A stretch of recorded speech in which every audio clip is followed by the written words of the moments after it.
este artículo que nos van a presentar algunas reflexiones que pueden considerarse como oportunidades de cambio ante la crisis que estamos viviendo hoy en día.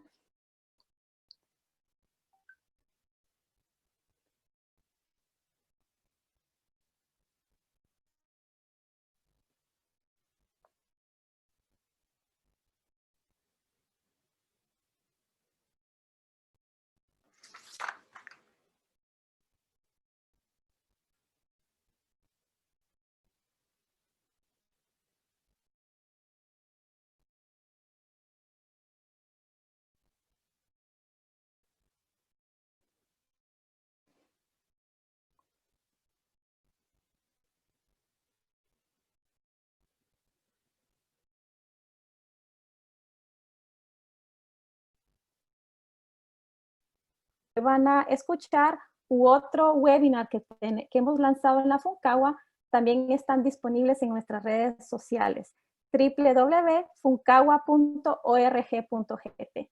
Entonces, ya sin más, vamos a presentar a nuestros expositores que nos acompañan el día de hoy. Les vamos a pedir que por favor pongan sus cámaras. Y bueno, ¿qué es esta nueva normalidad después del COVID?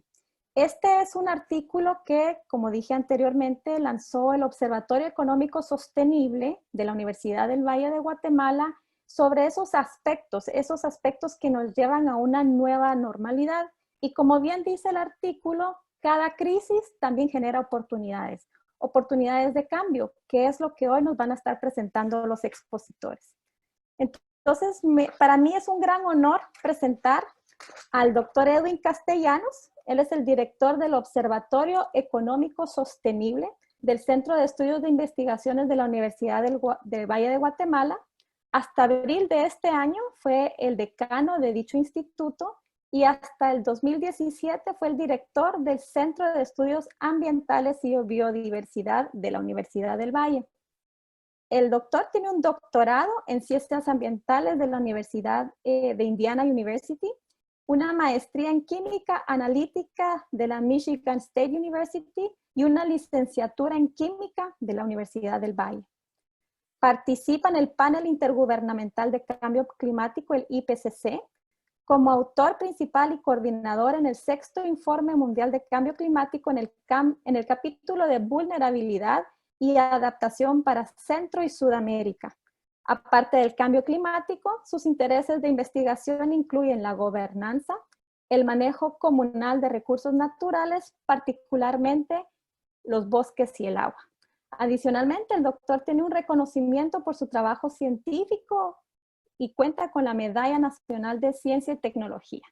Muchas gracias, Edwin, por estar con nosotros. El doctor va a estar abarcando el tema sobre medio ambiente. También está con nosotros el doctor Benjamín Leiva. Él estudió economía en la Facultad de Economía y Negocios de la Universidad de Chile y luego un doctorado en la Universidad de Georgia de Estados Unidos.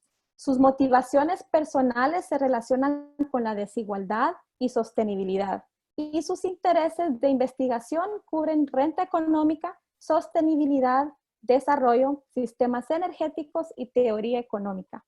Es catedrático en clases de economía, sostenibilidad y ecología y ha hecho publicaciones en diversas revistas científicas. Actualmente es docente de la Universidad del Valle de Guatemala y también es investigador del observatorio. Benjamín va a compartir con nosotros los temas de competitividad. Y de igual forma nos acompañan a Isabel Rosal Martínez. Ella es nutricionista con una maestría en Administración Industrial y Empresas de Servicio. Actualmente es la directora del Departamento de Nutrición de la Universidad del Valle de Guatemala y es investigadora del Observatorio Económico Sostenible. Se ha desempeñado en diferentes áreas de nutrición, participación en proyectos para agencias de cooperación internacional, empresas nacionales e internacionales que se relacionan con la formación del talento humano en temas de seguridad alimentaria y nutricional. Su objetivo personal es innovar en el campo de la nutrición, seguridad alimentaria y nutricional, así como en la educación mediante la aplicación de diferentes estrategias que promueven los cambios a nivel de la vida y la población. Entonces, ya sin más, muchísimas gracias por estar hoy con nosotros. Voy a poner en el chat el artículo del cual vamos a hacer referencia hoy, por si lo quieren descargar, para que lo puedan entonces analizar ya sea ahorita o más tarde. Entonces, ya sin más, les doy la palabra.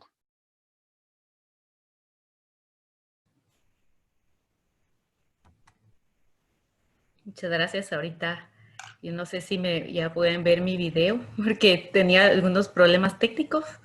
Voy a compartir la pantalla de la presentación.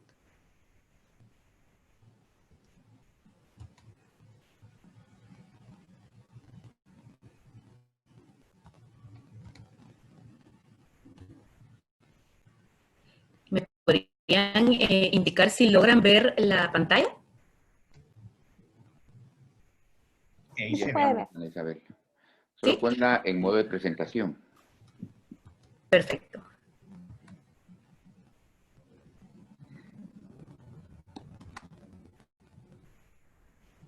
Bueno, muchas gracias. Seguiré intentando luego poder verlos, bueno, que ustedes me vean a mí, perdón. Bueno, en mi caso, nos tocó con Marta Salazar, trabajamos el tema de salud y seguridad alimentaria y nutricional, ya que es uno de los, realmente de las áreas que nosotros trabajamos dentro del Observatorio Económico Sostenible y básicamente, como comentaba María José, tiene mucha relación con el agua, ¿verdad? En este caso es agua segura, apta para consumo y todo el tema de cómo se ve el agua en todos los procesos productivos. Entonces, básicamente, parte de toda la cadena alimentaria. Dentro de los temas incorporamos lo que es salud y seguridad alimentaria y nutricional como dos áreas. Vamos a ver. Perfecto. En el área de salud pública nosotros consideramos dentro del tema de salud no solamente lo que estamos viviendo hoy en día o lo que podemos visibilizar, que es a nivel hospitalario, ¿verdad? La falta de capacidad o que cada vez en los casos complicados no hay suficiente equipo, infraestructura, sino que esto es lo que resalta actualmente con la situación que estamos viviendo de la pandemia. Sin embargo, en salud pública también incluimos todos aquellos aspectos de promoción y prevención, promoción de la salud y prevención de enfermedades, que va a abarcar todo lo que es la salud física, la salud mental y lo que involucra también estilos de vida saludables, el tema de la consejería, que va involucrado dentro de este tema. Vale la pena recalcar acá que todas las deficiencias o debilidades que se han tenido en el sistema de salud, pues brotan ahorita con mayor intensidad y lo cual se visibiliza más debido a pues todo lo que nosotros escuchamos o vemos en las noticias, vemos en el periódico también.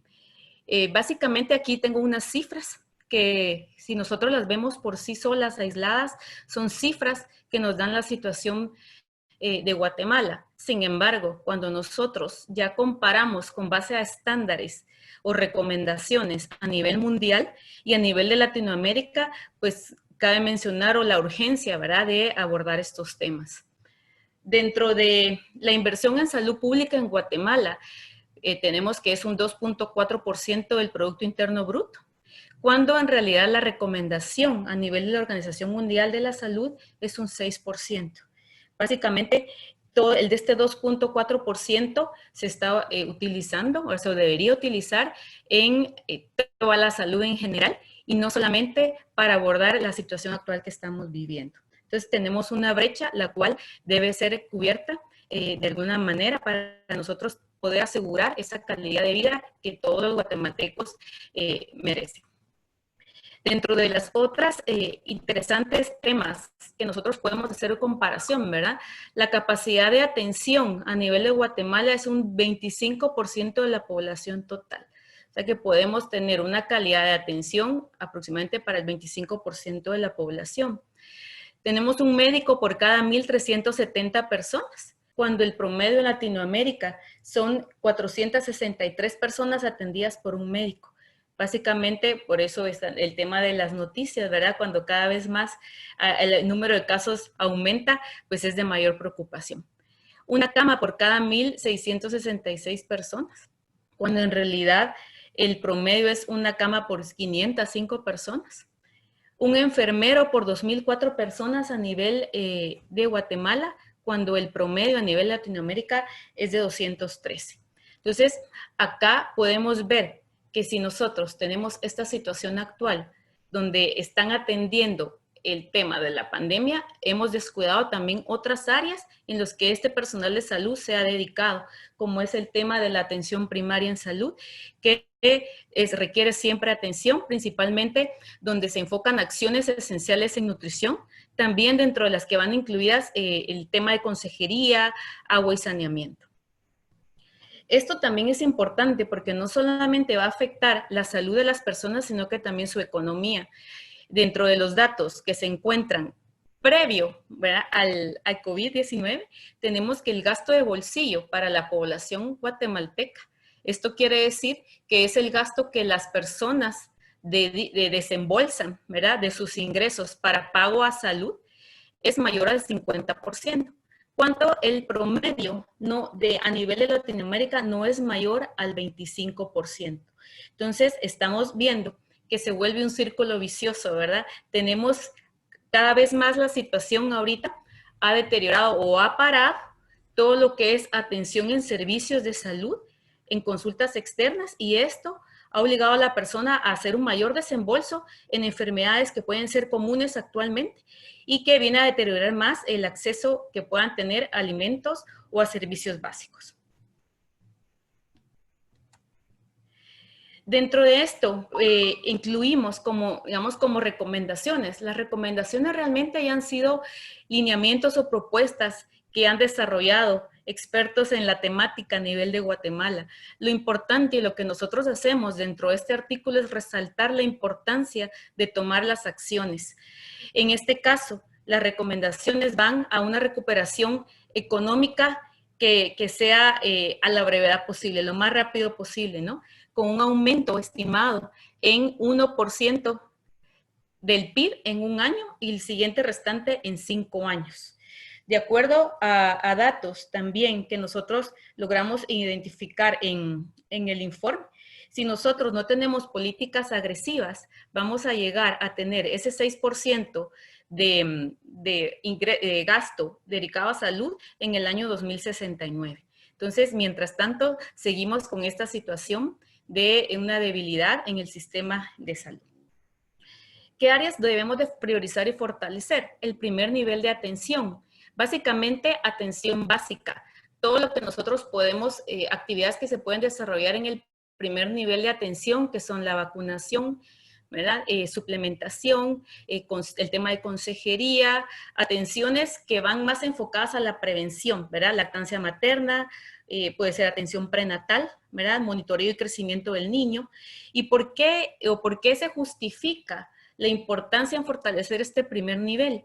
Porque si nosotros tenemos acciones en la primer frente a nivel de salud, vamos a evitar que esta población que está recibiendo atención de calidad en el primer nivel llegue a sufrir complicaciones y vamos a saturar el segundo y tercer nivel de atención, los cuales se requiere mayor economía o mayor inversión del país para abordar problemáticas que posiblemente se pueden prevenir desde este primer nivel. Capacitación en personal de salud también y infraestructura y equipo. Y que estos programas vayan enfocados a la salud individual, familiar, comunitaria y más que todo también considerando el ciclo de la vida, ya que hay diferentes necesidades que podemos ver en la mujer embarazada, en el niño menor de 5 años, adulto mayor. Entonces, básicamente esto es en el tema de salud pública. Ahorita vamos a compartir un poco el tema de seguridad alimentaria y nutricional. Me pareció interesante compartirles esta diapositiva, esta imagen, perdón, donde nosotros podemos evidenciar lo importante y relevante que es para el país el abordaje de la malnutrición. No solamente enfocarnos a la desnutrición, que puede ser crónica o aguda, sino que también a la obesidad. De acuerdo a la hipótesis de Barker, ¿verdad? Que habla más que todo sobre la programación fetal. Esto quiere decir que si nosotros sufrimos de desnutrición desde el vientre de la madre, este niño o esta niña se van desarrollando, van creciendo con déficit, ¿verdad? Y pueden pasar por una desnutrición aguda, pueden pasar con enfermedades, llegamos a tener retardo en crecimiento, vamos a tener en la edad adulta un mayor riesgo de tener un adulto, ya sea hombre o mujer, obeso, con problemas de enfermedades no transmisibles. Entonces, si nos damos cuenta, si nosotros no hacemos acciones desde el niño, vamos a tener un adulto también con complicaciones. Y esto viene a encarecer aún más todo el gasto que nosotros desarrollamos a nivel de salud. Porque por un lado tenemos que tratar al niño desnutrido y a la madre o padre obeso con problemas de diabetes, presión alta u otras complicaciones derivadas del sobrepeso. Entonces, cabe resaltar acá que esta situación se agudiza con la pandemia, ¿verdad?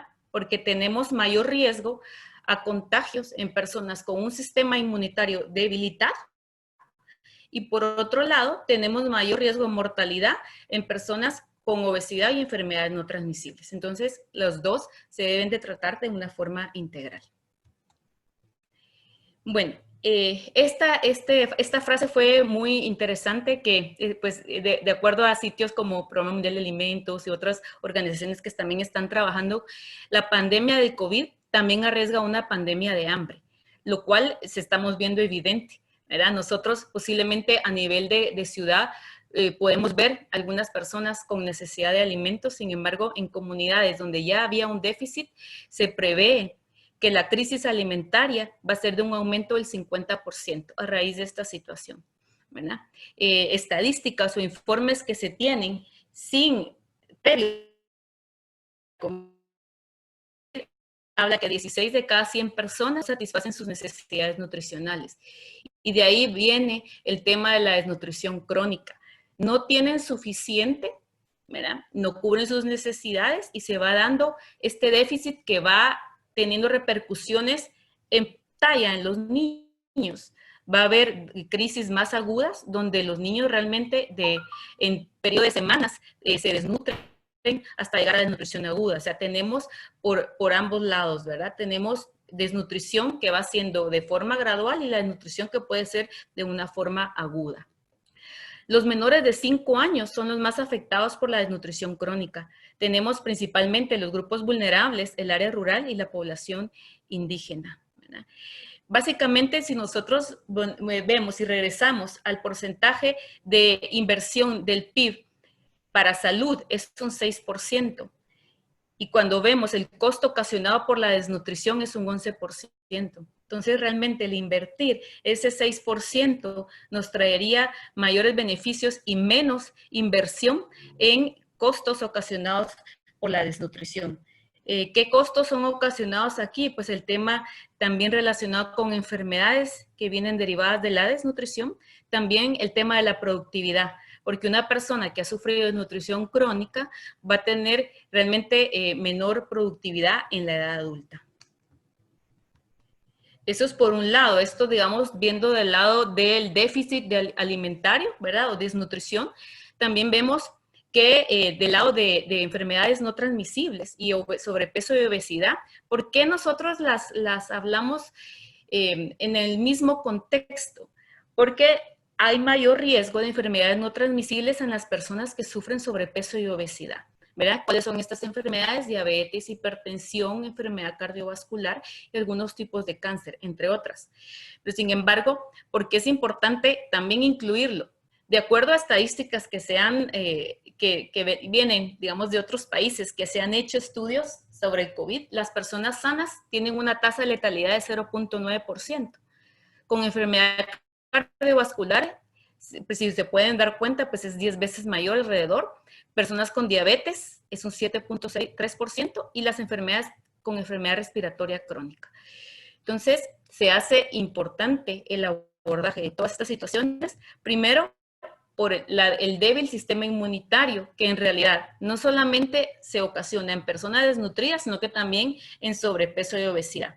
Como pudieron ver en la diapositiva anterior, podemos tener personas con sobrepeso o personas con desnutrición que tienen déficit de micronutrientes. Entonces, son temas que se deben abordar, ¿verdad?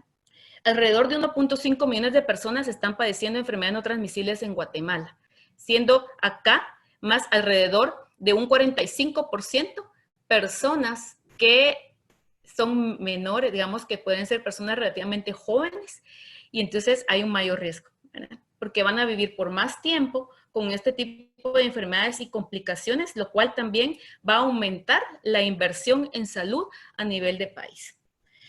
Datos del 2015 reportan que las pérdidas causadas por enfermedades no transmisibles en varios países fueron cerca de 3 a 6 veces mayor a las que habrían sido si se hubiese tenido prevención.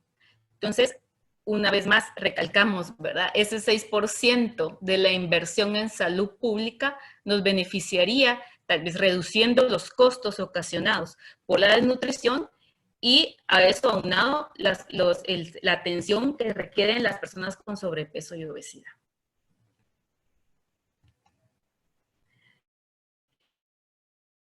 Bueno, les incluí esta gráfica porque creo que es importante que nosotros, desde el punto de seguridad alimentaria y nutricional, podamos evidenciar que la seguridad alimentaria y nutricional se va a dar con el trabajo multidisciplinario a multinivel que aborde los diferentes pilares de seguridad alimentaria y nutricional.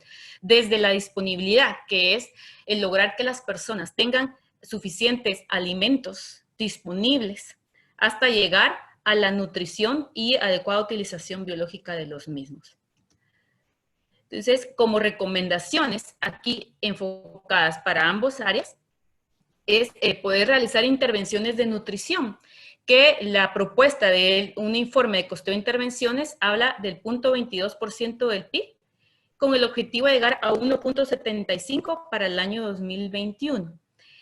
Realmente este porcentaje de inversión ya va incluido en ese 6% de la inversión del gasto en salud, ¿verdad? Se recomienda que prácticamente 77% de acciones sean directas de nutrición y un 23% de acciones sensibles a la nutrición. Cuando hablamos de acciones directas a la nutrición, son aquellas que van a ir directamente a la persona, como la atención prenatal, la suplementación, ¿verdad? Vacunación. Y un 23% de acciones sensibles a la nutrición. Esto quiere decir que son aquellas acciones que vamos a hacer que podamos tener a nivel de ambiente y a nivel de la persona, pero que de forma indirecta van a beneficiar. Por ejemplo, el acceso a agua segura, ¿verdad? Higiene, saneamiento, también empoderamiento de la mujer, educación, estimulación temprana, el tema también de economía, ¿verdad? Entonces, vamos a ver la importancia de incluir estas intervenciones para lograr una mejor salud, nutrición y seguridad alimentaria y nutricional. Por el tema, entonces, relacionado con las enfermedades no transmisibles, campañas de comunicación, aunque en ambas son importantes para promoción del cambio de comportamiento, el etiquetado frontal, impuestos sobre el tabaco y el alcohol, que realmente esto ya parte es ahí en Guatemala, ¿verdad? Reformulación de productos alimenticios para reducir el consumo de sal y azúcar y brindar tratamiento farmacológico de las enfermedades cardiovasculares. Esto sería, digamos, en el tema de salud y seguridad alimentaria y nutricional. Vemos la importancia de su abordaje.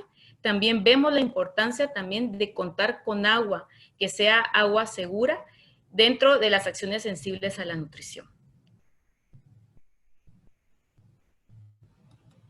Entonces, ahorita le cedo el micrófono a Edwin Castellano. Gracias, Ana Isabel. Buenas tardes. Qué gusto estar compartiendo con ustedes. Gracias por tomarse ese tiempo en esta tarde para hablar sobre esta famosa nueva normalidad que se ha estado discutiendo tanto. Llevamos ya casi ahora 4 meses de encierro y estamos todos ansiosos por regresar. Y en el Observatorio Económico Sostenible, desde hace ya un par de meses empezamos a pensar, bueno, realmente, ¿a qué queremos regresar? ¿Queremos regresar a lo mismo que teníamos antes? Y como ya nos ha mostrado Ana Isabel, regresar a lo mismo sería regresar a una situación muy compleja en términos de salud, en términos de seguridad alimentaria y nutricional. Y lo mismo ocurre en el tema de medio ambiente. Si pasamos a la siguiente, por favor, Isabel. Ocurre que cuando pensamos en regresar a la normalidad, también pensamos en la reactivación económica. Y cuando pensamos en la reactivación económica, como ya nos lo va a explicar más Benjamín, una de las recomendaciones es invertir, que el país invierta más para empezar a mover la economía del país. Y entonces nos empezamos a preguntar en el observatorio, bueno, ¿y en dónde debemos de invertir? Ya nos decía ahí Ana Isabel que nuestra inversión en temas de salud, en temas de seguridad alimentaria es bajísima comparada con otros países de la región y por eso vemos que es un área importante donde podría invertirse más. Lo mismo ocurre con el tema ambiental, como vamos a ver más adelante, nuestra inversión en temas ambientales tradicionalmente en Guatemala ha sido bajísima.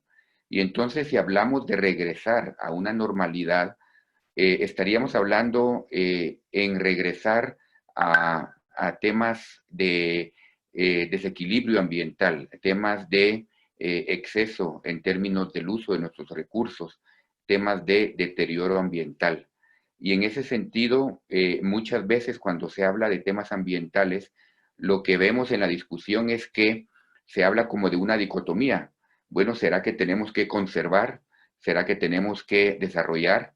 Y especialmente en esta reactivación económica, podemos correr el riesgo de decir, bueno, vamos a reactivar la economía y nos olvidamos del tema ambiental. El tema ambiental pensémoslo para después, cuando ya tengamos una economía más estable, el tema ambiental que no nos preocupe ahora. Pero precisamente esa es la nueva realidad que es la que queremos cambiar a través de la discusión que presentamos en este artículo, que realmente el tema ambiental no debe de verse como un tema opuesto al tema de reactivación económica, porque realmente es el entorno ambiental el que provee los servicios para que el desarrollo o el crecimiento económico sea verdaderamente sostenible.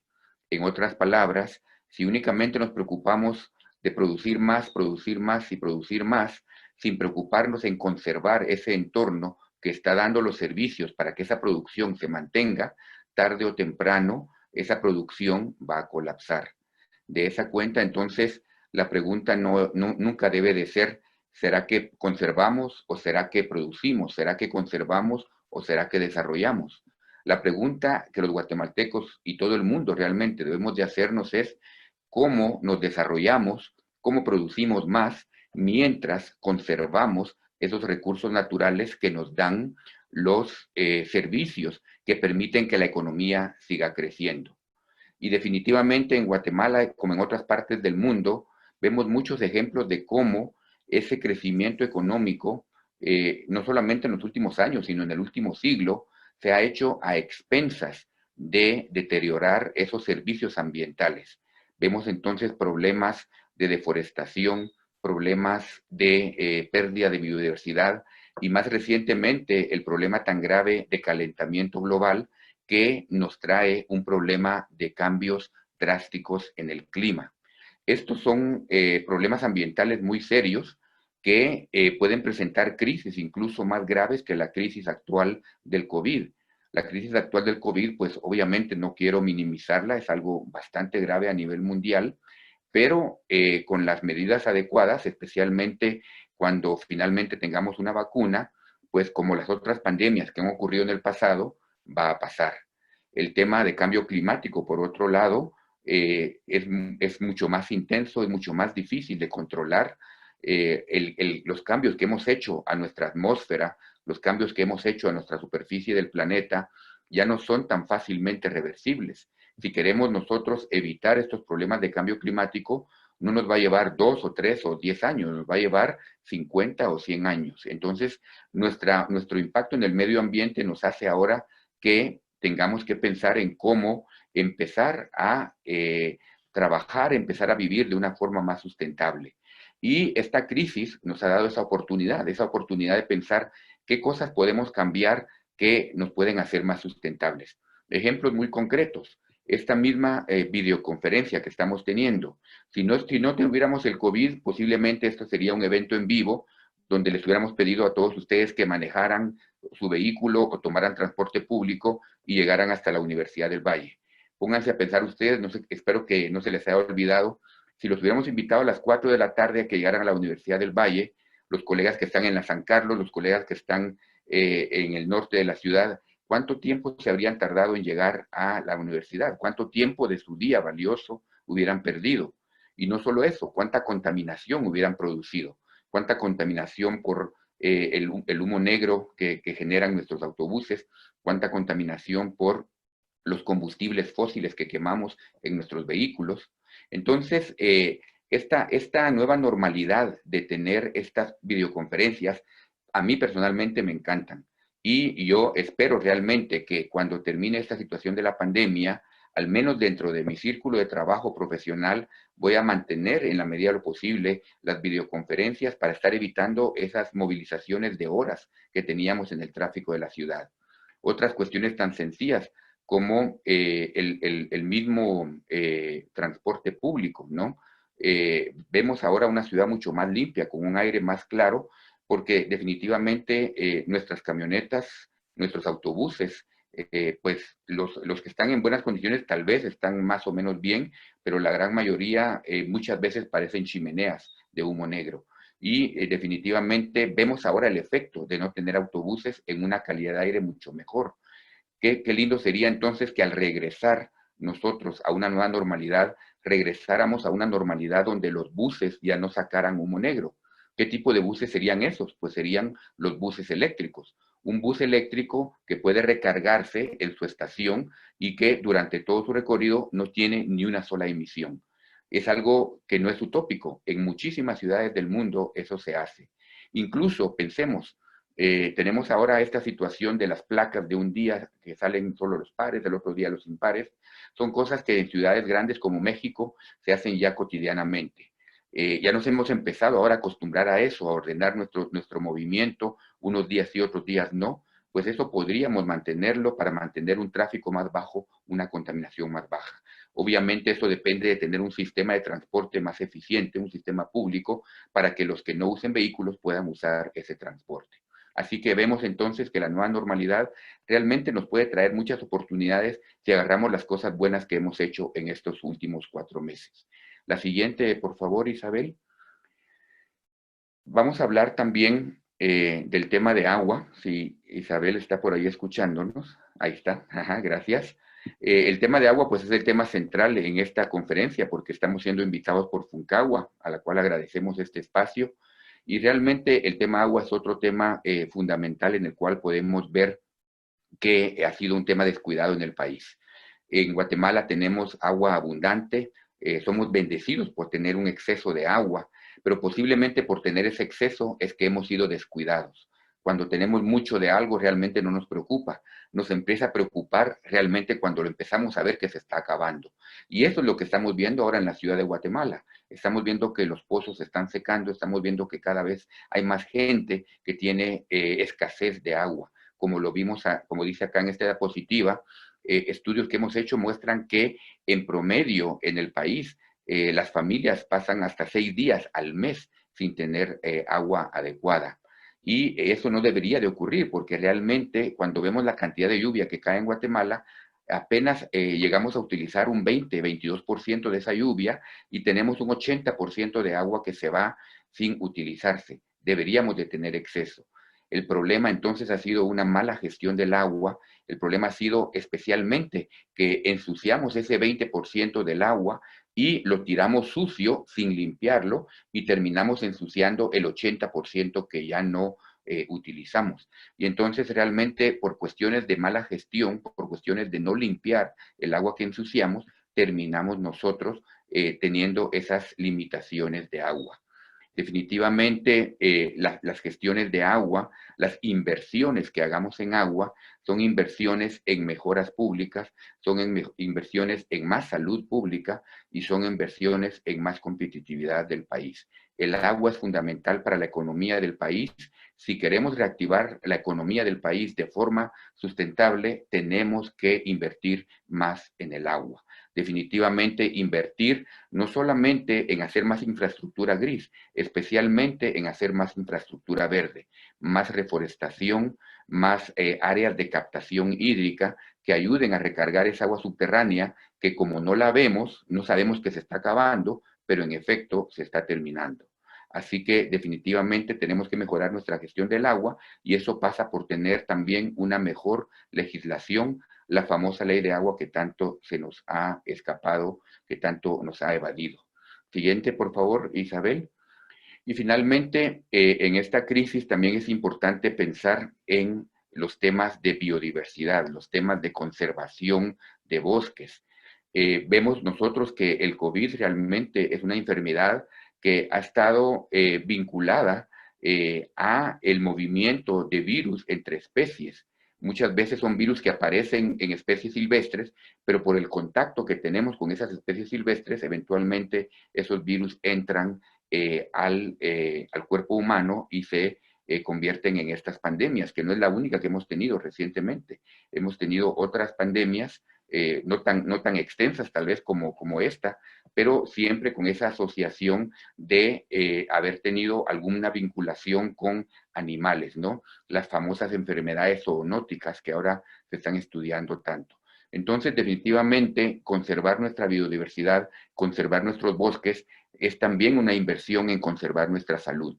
Y no solo por las enfermedades, sino también porque esa biodiversidad nos da servicios, como ya lo habíamos dicho anteriormente. El entorno ambiental nos da alimentos, nos da medicinas, nos da materiales, nos da recreación. ¿Cuánto extrañamos ahora nosotros con este encierro salir a caminar en un área verde? ¿Cuánto extrañamos los barrancos incluso de nuestra ciudad, que son los pocos parques naturales que nos quedan o seminaturales que nos quedan? Definitivamente entonces tenemos que invertir en cuidar más esa biodiversidad, esos bosques. Apenas nosotros invertimos 0.14 de nuestro Producto Interno Bruto en conservar esas áreas naturales. Imagínense ustedes, el país tiene casi la tercera parte de su territorio reservado en áreas naturales y no estamos invirtiendo lo suficiente, no le damos suficientes fondos a instituciones como el CONAP para que realmente hagan su trabajo. Entonces, son instituciones que por muy buena voluntad que tengan, no van a tener los recursos para estar protegiendo toda esa riqueza que tenemos. Somos uno de los países más biodiversos del planeta. Hemos sido designados un país megadiverso. Tenemos no solo una responsabilidad para nosotros mismos, sino para el planeta de conservar esa biodiversidad. Y la última ya, Ana Isabel, para ir terminando con este tema, solo quiero cerrar allí con una diapositiva que nos vincula a los dos temas y es una frase que nos dijo el exsecretario de Naciones Unidas, donde él nos habla de cómo realmente la seguridad alimentaria va tan de la mano con el tema de agua. Aquí vinculamos los dos temas que acabamos de escuchar. Nos dice entonces Ban Ki-moon, en las próximas décadas, para poder alimentar a una población mundial cada vez mayor y garantizar la seguridad alimentaria y nutricional, para todos, será necesario aumentar la producción de alimentos. Esto, a su vez, significa que nuestro recurso finito más importante, el agua, debe de utilizarse de forma sostenible. Definitivamente, uno de los usos más importantes y uno de los mayores usos que tenemos del agua es el agua para riego. Nuestra producción agrícola depende de ese riego, especialmente en un país como Guatemala, donde pasamos 6 meses sin lluvia. Sin ese riego no tenemos alimentos y sin esos alimentos, como ya nos dijo Ana Isabel, tenemos serios problemas de seguridad alimentaria y nutricional en nuestro país. Así que con eso concluyo y le doy la palabra a Benjamín para que nos hable de los aspectos económicos de la famosa reactivación económica que tanto se ha discutido. Gracias.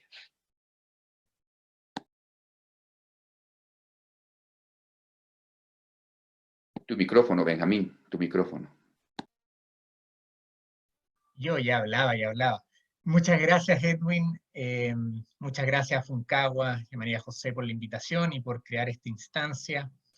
Yo voy a hablar sobre el tercer aspecto que abordamos en el artículo que les fue compartido al inicio de esta sesión, el aspecto de competitividad.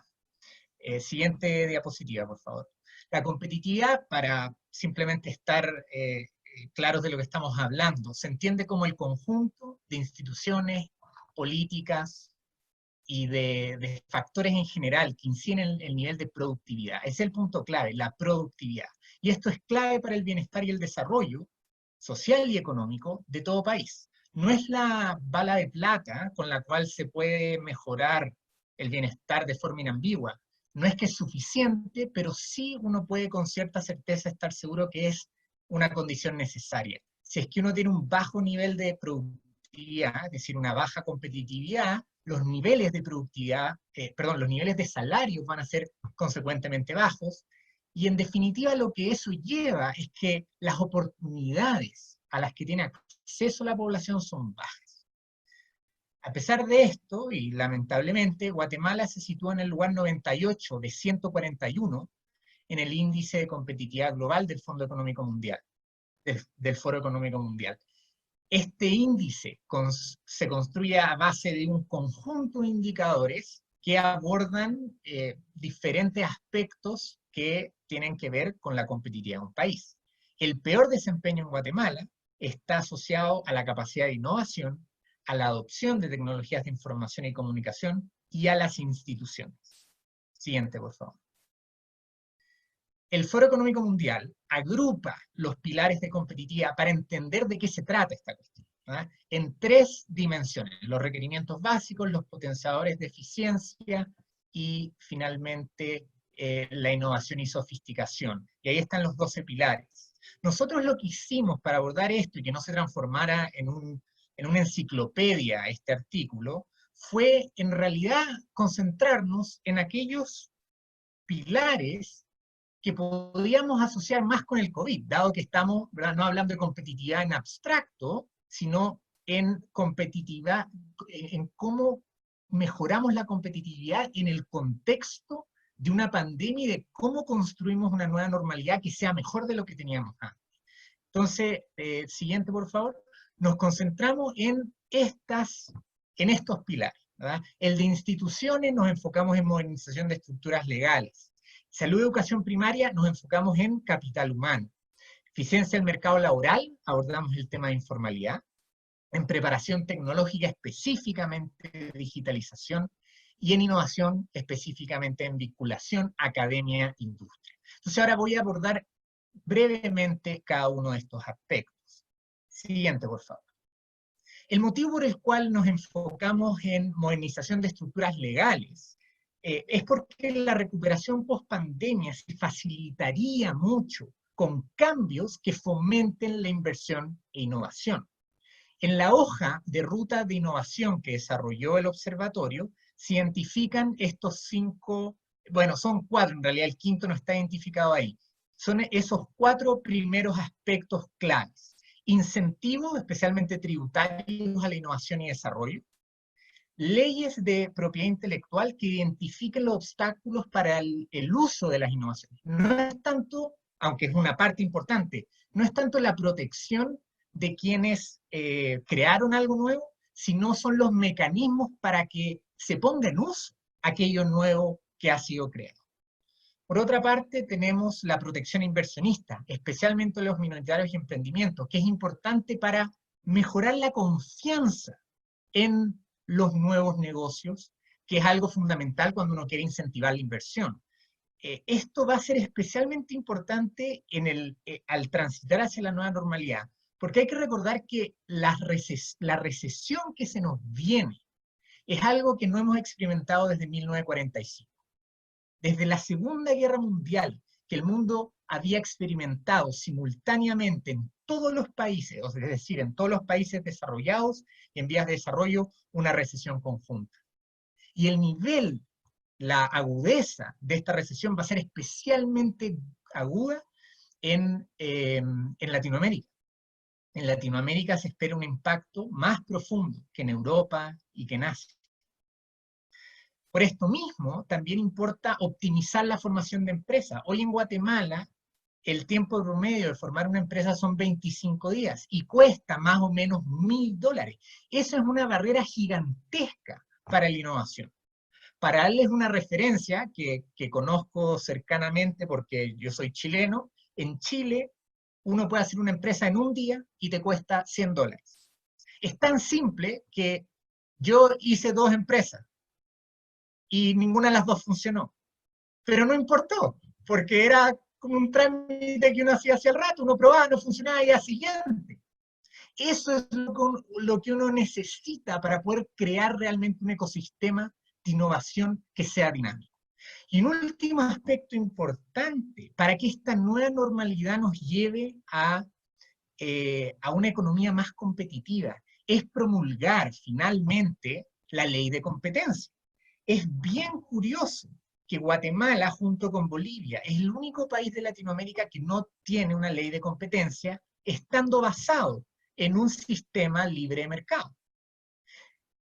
La competencia como tal, la estructura de mercado competitivo, no es un estado natural, es algo que se tiene que cuidar, proteger, porque la emergencia de oligopolios y monopolios es algo que da muchos beneficios a quienes lo logran, y por tanto tienen que haber contrapesos que vigilen que se mantenga un nivel adecuado de competencia. Esta competencia es lo que al final está detrás de lo atractivo de un sistema de mercado, de que las empresas ineficientes salgan y liberen los recursos para empresas más eficientes, es lo que genera el incentivo a la optimización de procesos, a la producción de nuevos procesos y de nuevos productos. Todo eso se desfonda, por decirlo así, cuando uno está en una economía altamente cartelizada o oligopolizada. A mí no me puede constar que es el caso aquí en Guatemala, porque como no hay una estructura de fiscalía económica nacional, no están los casos para poder aseverarlo, pero como ejemplo les doy a Chile de nuevo. Se promulgó la ley de competencia, se estableció la institucionalidad y de a poco fueron saliendo todos los escándalos y nos dimos cuenta que la libre competencia que supuestamente había en el país era más bien una ficción que una realidad. Para tener un país más competitivo, que pueda sobreponerse rápidamente al shock económico que va a implicar el COVID, es clave tener una economía en la que realmente hayan mercados competitivos. Siguiente, por favor. El segundo aspecto tiene que ver con el capital humano. El capital humano es básicamente el nivel de educación de las personas. Y esto se resalta con el COVID porque ha agudizado lo que significa tener un bajo, un alto nivel de educación. Los tipos de trabajo con alto nivel de educación, que requieren alto nivel de educación, son típicamente más fáciles de realizar a distancia. Y por tanto, quienes tenemos el privilegio de poder seguir trabajando en este contexto desde nuestra casa, en general estamos asociados con niveles de capital humano más altos. Y entonces las desigualdades se extreman y se vuelve más urgente que la gran mayoría de la población pueda tener buena educación. Y ese no es el caso con Guatemala. Actualmente el país gasta un 2,6% del PIB en educación pública. Cuando el promedio de Latinoamérica, ojo, el promedio de Latinoamérica, ni siquiera estamos hablando del promedio de, no sé, la OECD, los países desarrollados, no, el promedio de nuestros pares es de 4,4. Entonces, no es de sorprenderse que el nivel de enlistamiento sea bajo y ha ido bajando, que el desempeño en pruebas internacionales sea pobre, que el nivel de deserción sea alto. Y eso lo que hace es perpetuar la vulnerabilidad de la fuerza laboral ante situaciones como las actuales. En definitiva, la pandemia lo que hace es revelar las fisuras que teníamos de antemano. Y esos son los aprendizajes que tenemos que hacer cuando estamos pensando en cómo diseñamos la nueva normalidad. Siguiente, por favor. En términos de cómo enfocar este aumento del gasto, que nosotros planteamos que tiene que llegar al promedio regional como un benchmark básico, ¿verdad? Eso significa aumentar en un 1% en el corto plazo y luego el restante en un plazo de 5 años, con un foco en infraestructura, tanto en cantidad como en calidad, formación de docentes y también en el pago docente. Si queremos tener buenos profes, hay que formarlos bien y hay que pagarles bien también. ¿Ok? Tiene que haber un énfasis en esto, en lograr que los estudiantes se queden en el sistema y no se vayan saliendo a medida que van avanzando en su formación escolar. Siguiente, por favor. El tercer aspecto tiene que ver con la informalidad. Es bien sabido que los trabajos informales en general son más vulnerables que los trabajos formales, pero en un contexto como la pandemia, eso se vuelve aún más dramático. El acceso a la seguridad social, el acceso al apoyo del gobierno se ve fuertemente mermado. Incluso la capacidad del gobierno de hacer política social para permitir que las personas se queden en su casa se ve limitado cuando la informalidad es tan grande como en Guatemala, 70% de los trabajadores trabajan de forma informal, que no se sabe dónde están porque no hay registros. Ahora, toda esa larga lista que sale ahí, la voy a resumir en un objetivo fundamental. Siguiente diapositiva. Lo que hay que lograr es que los beneficios de formalizarse sean más altos que los costos de formalizarse. Detrás de eso está el incremento de seguridad social, que específicamente hay que establecer un seguro de desempleo, facilitar trámites administrativos, formación profesional, incremento de productividad, mejora de salario, etcétera, etcétera. Pero eso es lo que está detrás. La formalidad no va a aumentar en base a decreto, va a aumentar en base a crear los incentivos para que los trabajadores, sobre todo, pero también los empleadores, quieran que se establezcan trabajos de forma formal y no de manera informal. Siguiente, por favor. La cuarta tiene que ver con digitalización. Y esto viene como por añadidura, ¿verdad? No podríamos estar haciendo esto si no tuviésemos una conexión a Internet y una suficientemente buena conexión a Internet. La digitalización, así como el capital humano, es algo que en el contexto de la pandemia se radicaliza lo que significa tenerlo y no tenerlo. Estar digitalizado le permite a los niños seguir recibiendo educación, a los trabajadores en ciertos contextos poder seguir trabajando, y entonces permite o no permite continuar con una vida mínimamente funcional. Y el problema es que en Guatemala el 60% de la población no tiene conexión a Internet, así de radical. Aquí hay un mapa de dónde hay cobertura de telefonía móvil, solamente claro, pero la de Tigo se ve bastante similar. Y si se ven, una gran cantidad del territorio nacional no tiene cobertura. La mayoría de la población está en Guatemala, vale, pero en definitiva lo que manda es esa cifra, 60% sin conexión. Y no es solo un tema de conexión, de cantidad, sino también de calidad. Siguiente, por favor. La velocidad es extremadamente baja. El promedio guatemalteco es de 14 megabytes por segundo en la conexión fija, cuando el promedio entre todos los países del mundo es de 51. Y si vemos la distribución que está ahí en el gráfico a la derecha, siguiente por favor, Guatemala está en la colita. Entonces no es solo un tema de quiénes tienen acceso, sino de tener una conexión suficientemente buena para que no se te caiga el Zoom, básicamente, ¿verdad? Para poder mantener una conversación funcional de forma remota. Y luego un último aspecto que viene a ser fundamental pensando en esta nueva normalidad, siguiente, es cómo se fomenta el uso de nuevas herramientas. La adopción tecnológica no es algo que se puede dar por sentado. Quizá uno que ya usa Zoom dice, bueno, es que esto es obvio, ¿verdad? Pero la brecha digital, tanto intergeneracional como por contexto cultural, es fundamental. Y ahí hay que considerar el detalle, o digamos la característica importantísima de la cantidad de personas que pueden tener muy poco alfabetismo digital. Y ahí hay que ser proactivo en mejorar. Y vamos a la siguiente, para no pasarme demasiado sobre el tiempo.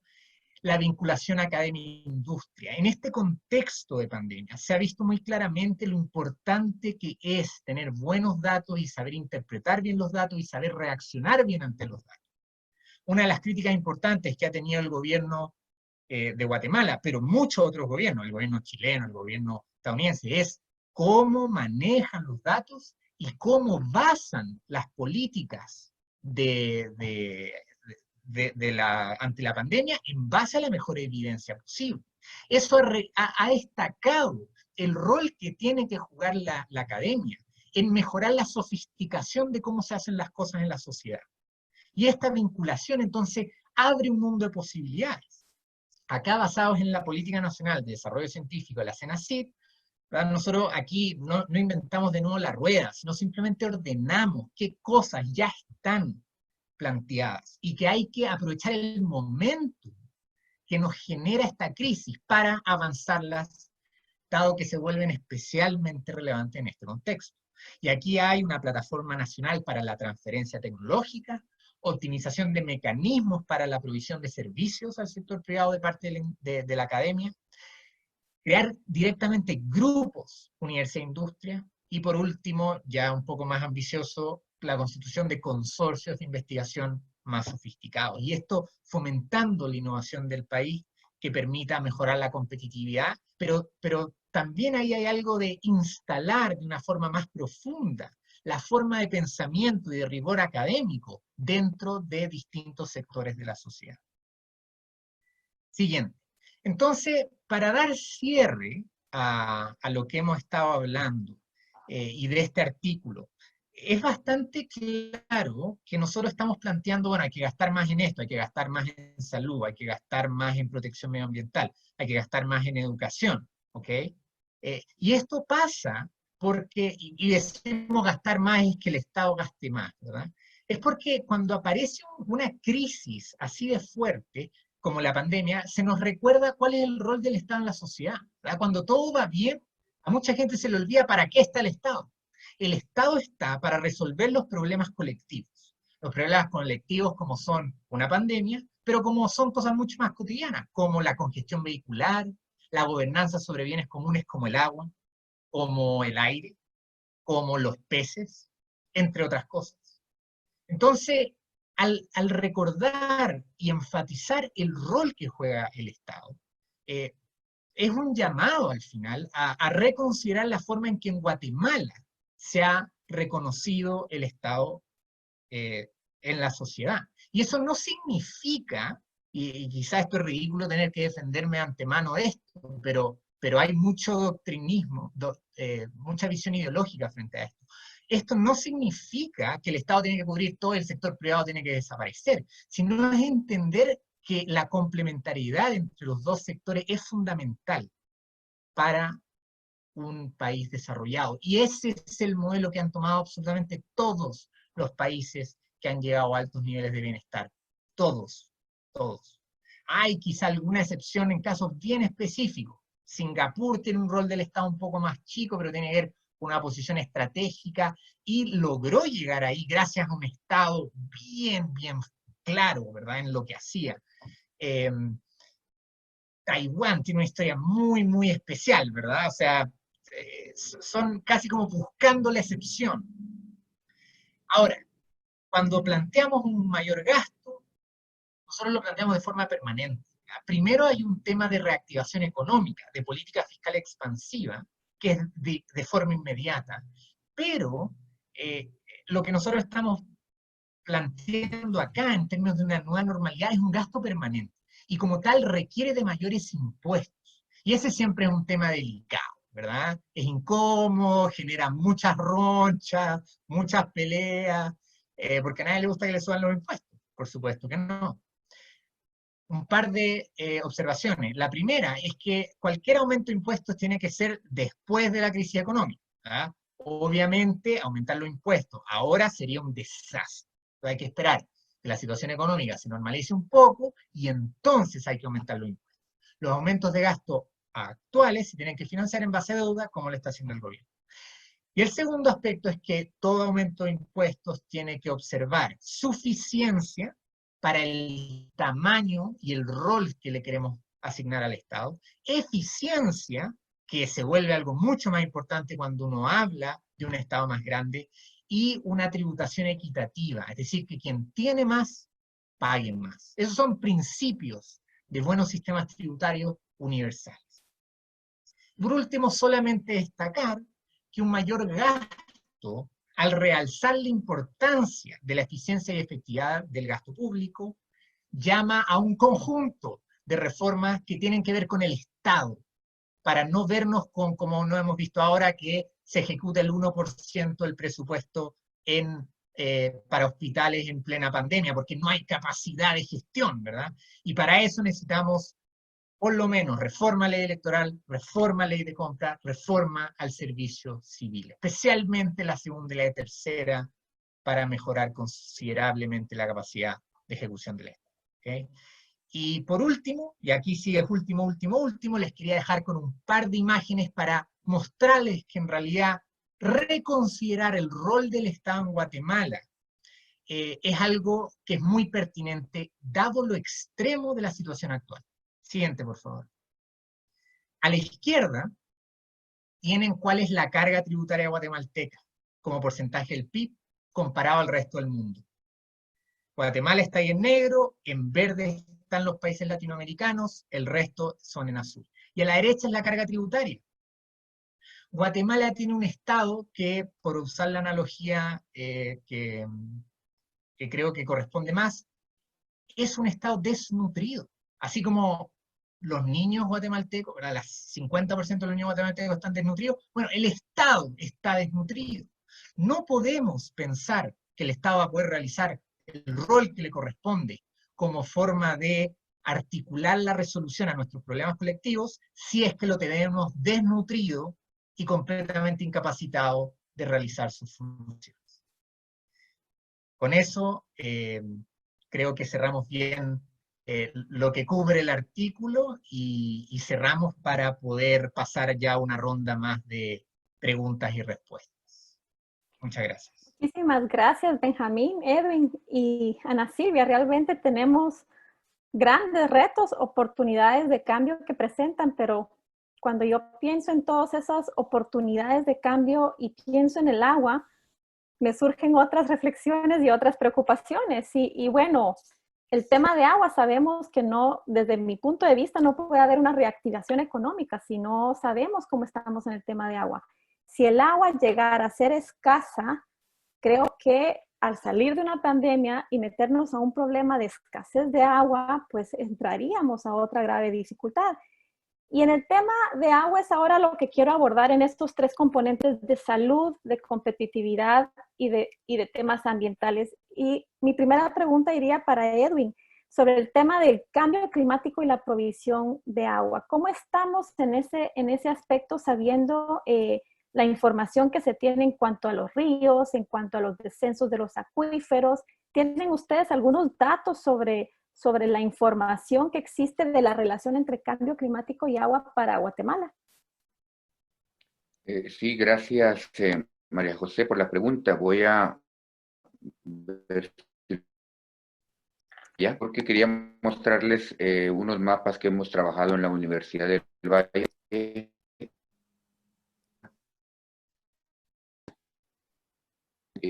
Esto nos está mostrando cómo es la situación del país actual y cómo esperaríamos que fuera a futuro.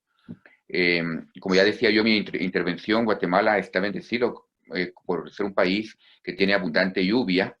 En estos dos mapas que estamos viendo, el de la izquierda nos muestra la situación de base, es decir, el promedio del año 60 al año 90. Esta es una presentación que, por cierto, dimos ayer en otro webinar sobre el tema de agua específicamente. Pero en este mapa, los colores azules muestran dónde hay exceso de lluvia.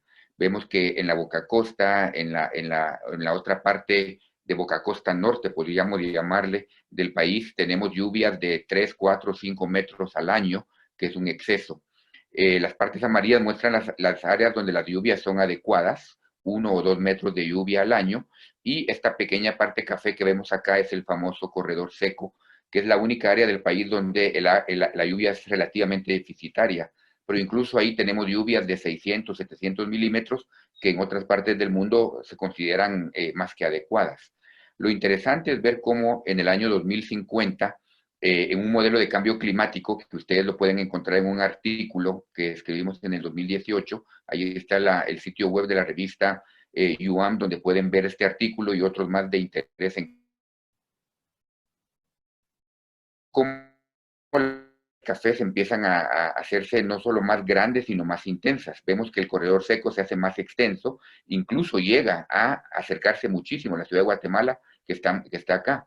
En ese sentido, entonces, estamos realmente en la parte norte del departamento de Guatemala, muy cercana a las áreas semiáridas del país, y se esperaría que en el futuro, debido a la disminución de lluvia, el cambio climático nos va a traer más o menos entre un 10 y un 20% de disminución de lluvia.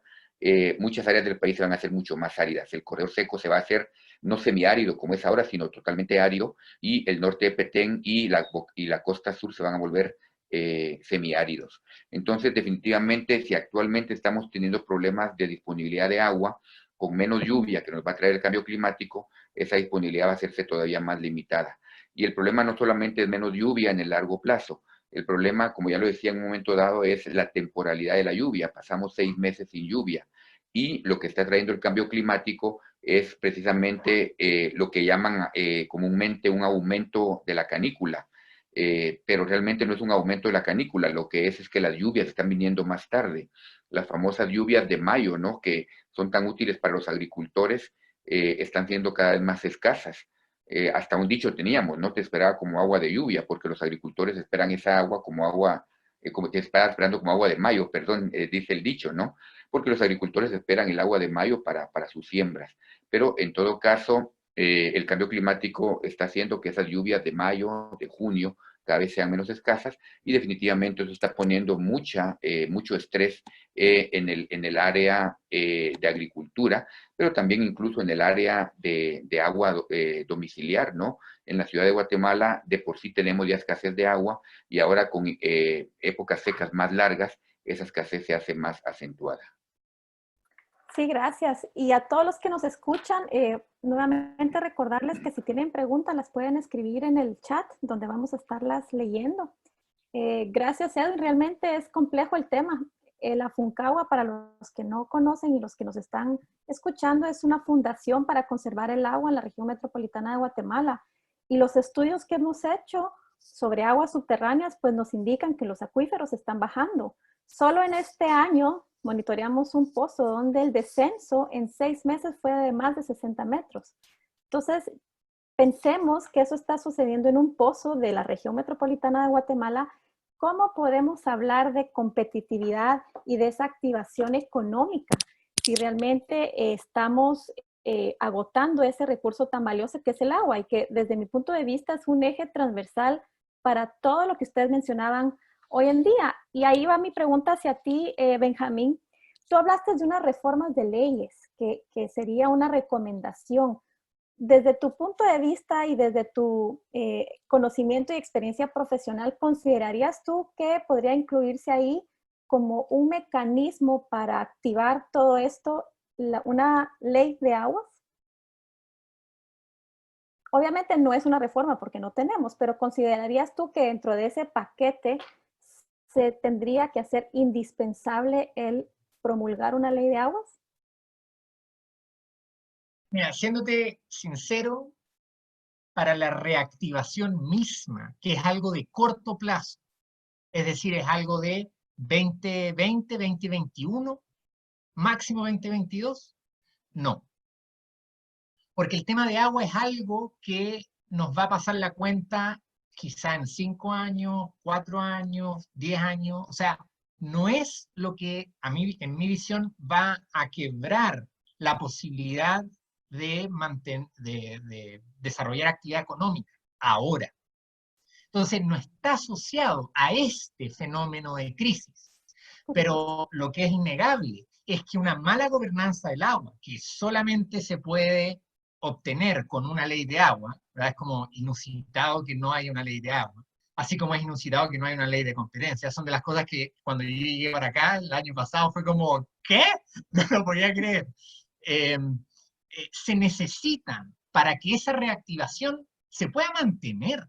Como decía Edwin, los sistemas naturales, provisión de agua, estabilidad climática, entre otros servicios ecosistémicos, son fundamentales para que la economía pueda funcionar. Esa visión de economía en el vacío o economía espacial ya cada vez se está viendo como más obsoleta, porque las vinculaciones entre la economía y el sistema natural, como cada vez están siendo más tensas, se vuelven más evidentes. Ok, gracias Benjamín. Y Edwin, la misma pregunta, desde su punto de vista y profesional, experto en temas de cambio climático y con todos los estudios que el observatorio ha realizado que giran alineamientos de política para poder contar con una normativa de este tipo, ¿usted creería que una ley de aguas ahorita vendría a, tal vez no a ser la solución, porque definitivamente no, pero a solventar un poco el tema y la crisis del agua? Edwin está en silencio. Perdón, ahora soy yo La el que devolví. no pongo mi micrófono. Es una pregunta un poco compleja de responder, pero tratando de hacerla breve, realmente una ley de agua definitivamente ayudaría especialmente a regular la demanda. Tenemos escasez de agua en la ciudad de Guatemala. Los mapas que ha generado la Landívar muestran claramente un área metropolitana con una deficiencia de agua, es decir, una cantidad de agua disponible menor de 1.700 metros cúbicos por persona, que es lo que se recomienda a nivel mundial, pero eso no es porque llueva poco. Aquí en la capital llueve más de 1 metro de lluvia al año y eso debería ser más que suficiente. El problema es que no regulamos la demanda. Y no regulamos la demanda porque prácticamente cualquiera puede abrir un pozo y sacar el agua que quiera de ese pozo. A mí me parece eso increíble porque el subsuelo, dice la Constitución, es del Estado de Guatemala, es de todos los guatemaltecos. Si quisiéramos sacar petróleo de subsuelo hay que pedir permiso y tenemos que tener una licencia del Estado. Pero si queremos sacar agua, no necesitamos ningún permiso. El Código Civil nos permite abrir un pozo y sacar todo el agua que queramos. ¿Y eso por qué? Bueno, en parte porque ese Código Civil fue escrito hace 60 años, de eso hablamos ayer. Entonces se escribió ese Código Civil cuando teníamos exceso de agua.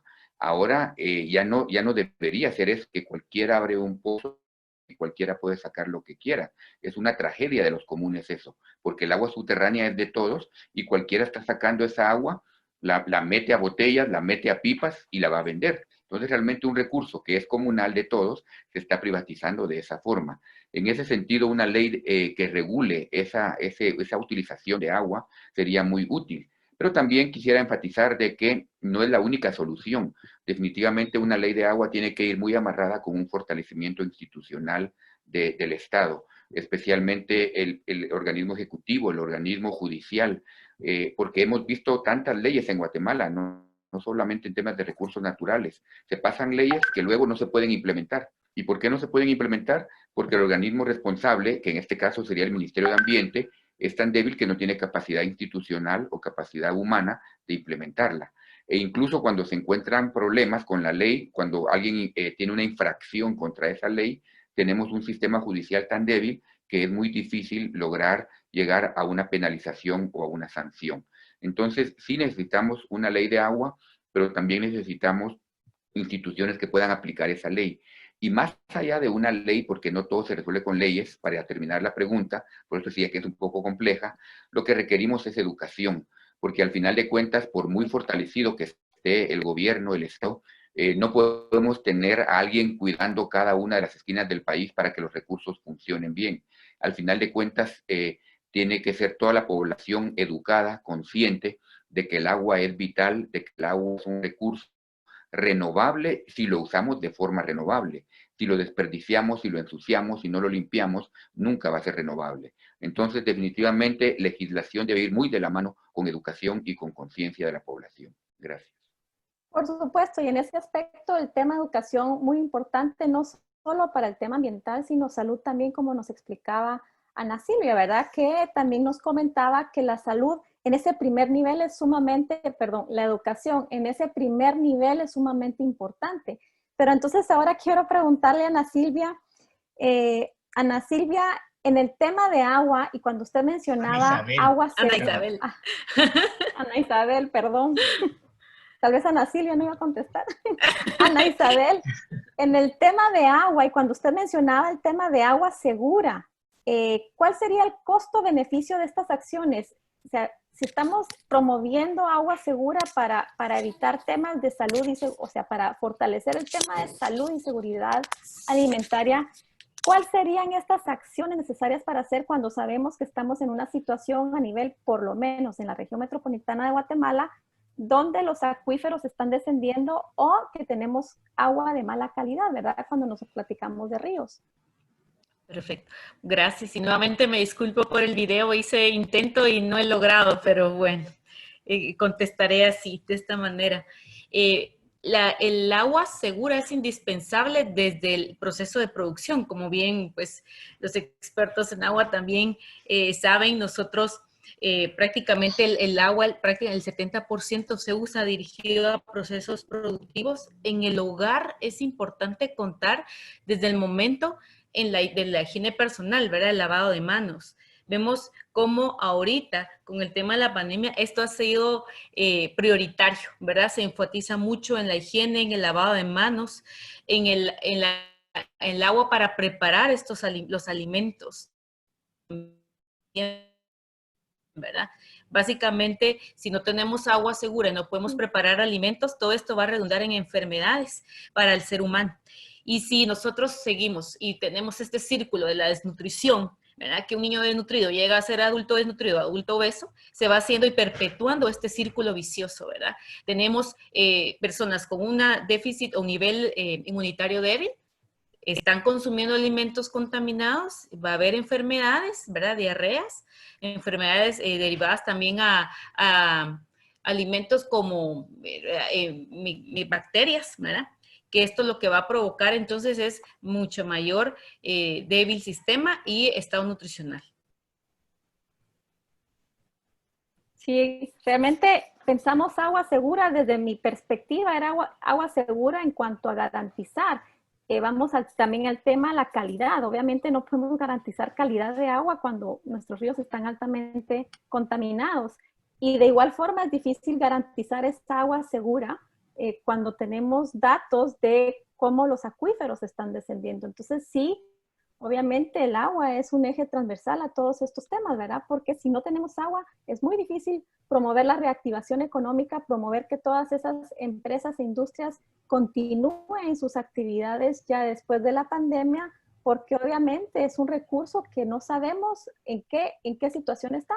Y los datos que hemos generado por parte de la FUNCAGUA, pues sí nos dan hasta un sentido de alerta para la región metropolitana, pero también de oportunidad, para que realmente unamos esos sectores, como tú decías, Benjamín, ¿verdad? La necesidad de que los sectores se unan y que en conjunto trabajen hacia esas necesidades que tenemos de país. Vamos a responder aquí algunas preguntas que ya nos han realizado, y esta es para ti, Benjamín, que dice, ¿cómo podríamos reactivar la economía si con esta situación claramente vemos que el problema a veces no es no tener dinero para inversión, sino la deficiencia en la ejecución y la corrupción? Sí, excelente pregunta. Ese es un tema que estuvo constantemente rondando cuando estábamos elaborando este artículo, que estábamos pensando en, bueno, ¿cuál es el gasto adicional que necesitamos hacer para reactivar la economía? Pero siempre decía, bueno, pero ¿tiene sentido hablar de esto? Porque ¿qué pasa con la capacidad de ejecución? ¿Qué pasa con la eficiencia? Y luego cuando salieron esas noticias de que el 1%, menos del 5% del presupuesto que se había aprobado, había sido ejecutado, y sabíamos que se necesitaban máscaras, mascarillas, escudos, etc., tomó mucha urgencia. Y ahí en realidad la clave está en reforma al servicio civil y reforma a la ley de compra. Tuvimos una reunión con el vicepresidente como hace un mes por ahí fue, y estuvimos ahí con ACIES, con CIEN, y creo que fue alguien de CIEN que nos comentaba que es bien interesante reconocer que la actual ley de compra estuvo diseñada más bien para luchar contra la corrupción. No estuvo pensada para permitir la ejecución del gasto. Y entonces, ahí hay una reforma importante que hacer. Uno necesita preocuparse de que el gasto no se haga de forma corrupta y no se pierda simplemente, pero también uno necesita que el sistema funcione y que no hayan 20 cortapisas antes de poder ejecutar.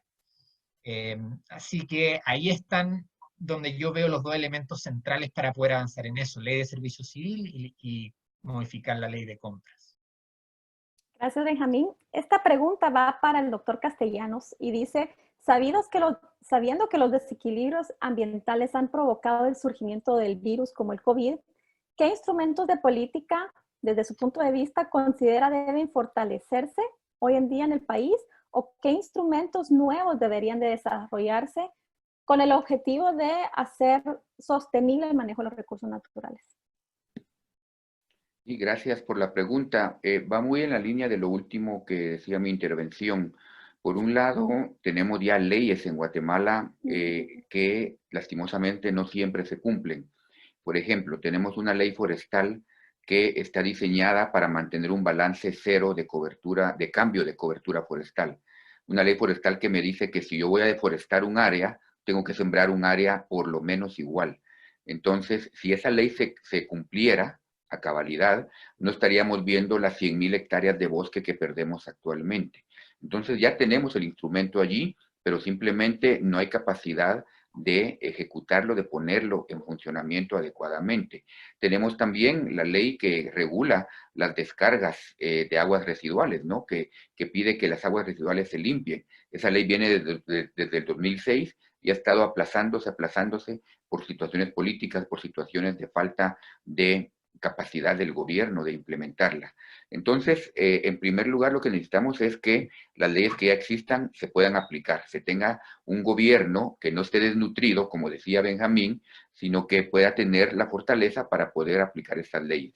Por otro lado, necesitamos incentivos, y en ese sentido también ya tenemos incentivos. Tenemos los incentivos forestales que han funcionado también por tanto tiempo, pero muchas veces también se quedan desnutridos. Yo estuve por un tiempo trabajando, bueno, no trabajando, sirviendo en la junta directiva del INAV como representante de academia y era una lucha constante por lograr que el famoso 1% que dice la ley que hay que darle a los incentivos forestales se diera, porque precisamente como el gobierno siempre está muy corto de ingresos, tiene que estar viendo en dónde recorta ingresos, dónde recorta gastos, perdón, y al final de cuentas los gastos se van recortando siempre en estos temas ambientales. Entonces los famosos incentivos forestales cuesta mucho que se cumplan de acuerdo a la ley.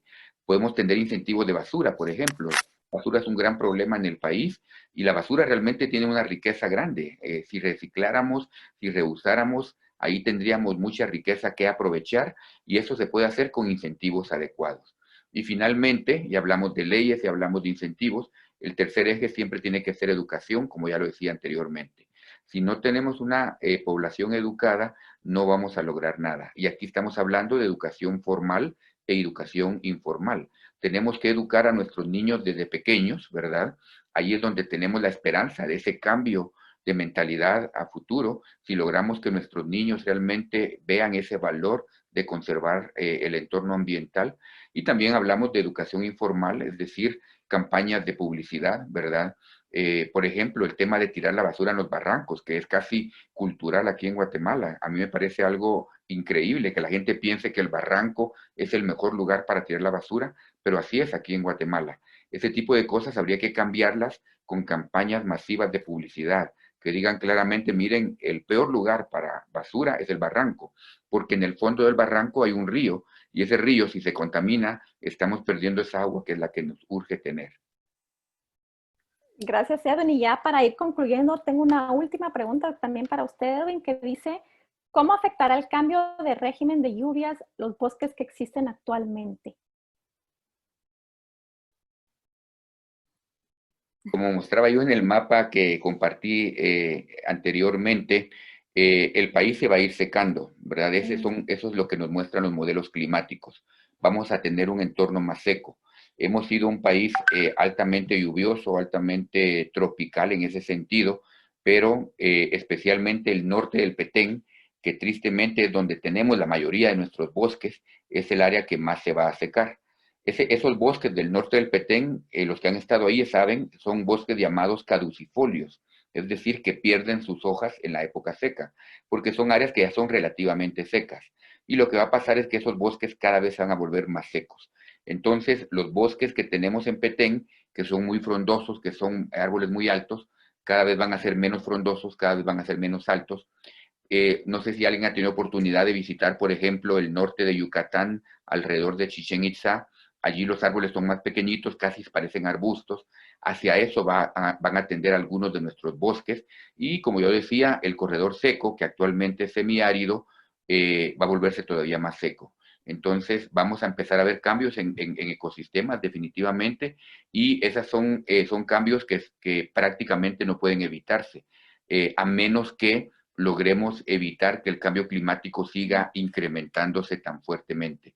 Entonces, lo que nos urge en ese sentido es, no solamente a nivel nacional, sino a nivel mundial, empezar a hacer cambios en nuestros patrones de consumo, alejarnos de los combustibles fósiles para que ese cambio climático no sea tan severo, y esa disminución de lluvia que está puesta en los modelos para Centroamérica no sea tan drástica, es decir, que tengamos un escenario menos drástico, más benigno, y que la vegetación tenga por lo menos el mínimo de agua que requiere para fortalecerse. Excelente, muchísimas gracias, Edwin. Y bueno, ya con esto concluimos. Para ser puntuales con lo programado, queremos agradecerles, Edwin, Benjamín y Ana Silvia, por este espacio que nos dieron, y a todos los que se conectaron. También de igual forma, muchísimas gracias por participar. Creo que fue bastante útil, bastante lleno de información. Yo coloqué en el chat el link donde pueden descargar ese artículo completo, un artículo que tiene información muy interesante, información con datos reales para Guatemala, que creo que vale la pena que como lectura todos debemos de tener. Entonces, desde ya lo comparto. También lo pueden descargar en las redes sociales de la Universidad del Valle, que va a aparecer el link ahorita en pantalla. Entonces, mientras eso, les queremos agradecer a todos los que se lograron conectar hoy con nosotros y a nuestros expositores también. No sé si alguien quiere decir algunas palabras. Pues simplemente agradecer a la FUNCAGUA esta invitación, y agradecerles y felicitarlos también por estar manteniendo este foro semanal. Realmente el tema de agua es un tema crucial para los guatemaltecos, y en el foro que teníamos ayer participó una joven muy cercana a mí, de hecho era mi hija, y ella al final del foro me decía: mira, qué interesante todo lo que aprendí, y me sorprende que no se hable más de esto, porque la mayoría de los jóvenes en mi círculo, decía ella, no saben de estos problemas del agua.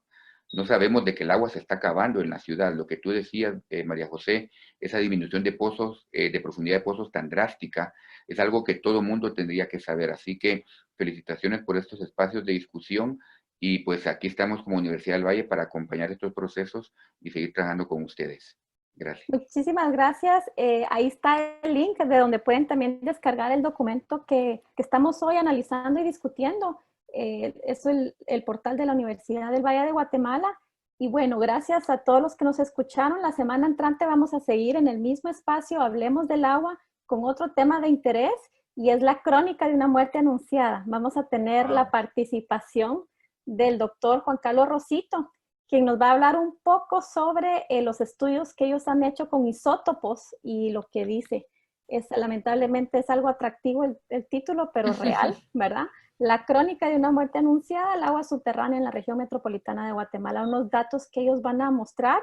Y de igual forma comentarles que ahora en agosto vamos a estar lanzando los resultados del segundo año de monitoreo que hizo la FUNCAGUA, un segundo año que ya genera bastante información, por lo menos ya son 2 años consecutivos. El primer monitoreo se hizo en el 78, por lo menos ya tenemos más información, pero sí, entonces realmente es importante que todos nos involucremos, los jóvenes sobre todo, ¿verdad? Y bueno, ya con eso nos despedimos. Muchísimas gracias a todos los que se conectaron. Pasen una excelente tarde el jueves y nos estamos viendo el otro jueves. Gracias.